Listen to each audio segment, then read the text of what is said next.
Il y a cette légende au sujet de notre voyage avec mes collègues chez El Chapo. Comme quoi, comme l'a dit le procureur général du Mexique, cela a été essentiel à sa capture.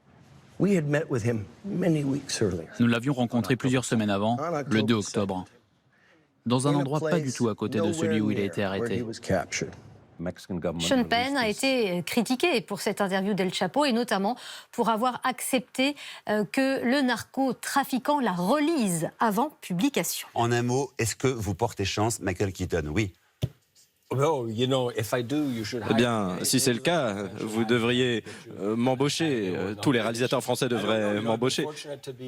J'ai eu la chance de participer à des très beaux films.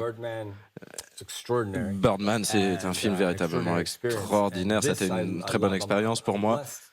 Et j'ai beaucoup de chance d'avoir pu participer à ce type de projet. Et j'espère que cela pourra faire la différence dans la vie de nombreuses personnes. Nouvelle récompense pour Léo, de la kryptonite.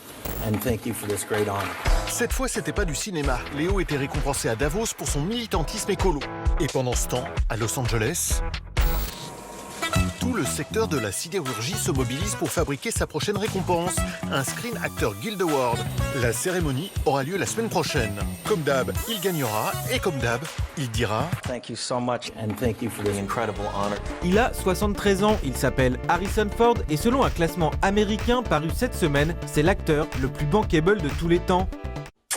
Porté au sommet du classement par ses rôles dans Star Wars et Indiana Jones, il a rapporté en tout près de 4,7 milliards de dollars, 75 millions par film. Listen, I'm glad to be here. Harrison Ford est talonné de près par Samuel Jackson, 2e, et Tom Hanks, 3e. Ils sont tous nommés pour les Oscars, 20 acteurs, actrices et tous blancs. Une sélection scandaleuse pour Jada Pinkett Smith qui a décidé de décliner l'invitation à la soirée. L'Académie a le droit de reconnaître qui elle veut. Elle a le droit d'inviter qui elle veut. Mais je pense que c'est à nous de faire en sorte que les choses changent. Se mobiliser pour plus de diversité ethnique à cette cérémonie, c'est aussi le combat de Spike Lee. Pendant une dizaine d'années, le duo fera salle comble. Chocolat est la star incontestée, un destin extraordinaire qui a séduit Omar Sy.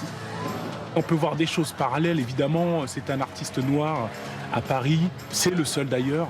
C'est un peu aujourd'hui mon cas où j'ai une popularité. Je suis un artiste noir sur la scène française. Je ne suis pas le seul, mais on n'est pas nombreux.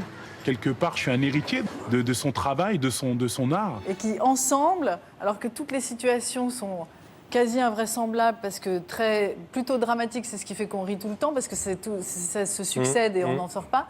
Mais ils vont s'en sortir. Et c'est pas très... étonnant parce que tout à l'heure, vous disiez que vous en parliez mal. Je trouve que vous en parlez très bien. Je vous sens votre visage s'illuminer quand vous en parlez. Et non seulement le fond est intéressant, mais la façon de le dire est habitée par une sincérité, par un amour de ce film, par une intelligence et en même temps une intelligence accessible. C'est pas quelqu'un qui se coupe des gens par des mots qu'on ne comprend pas. Vous êtes quotidienne et vous êtes à la fois irréelle. Vous êtes vraiment comme une héroïne de Truffaut. Hein. Donc, mais c'est impossible. Mais quand même, c'est impossible. Mais quand même, on essaye. C'est un choc. Je ne savais pas que ça existait.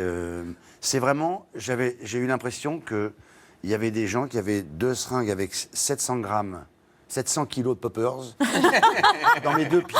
Et voilà, c'est énorme. C'est une montée... c'est comme les cristaux dans Breaking Bad. On prend feu.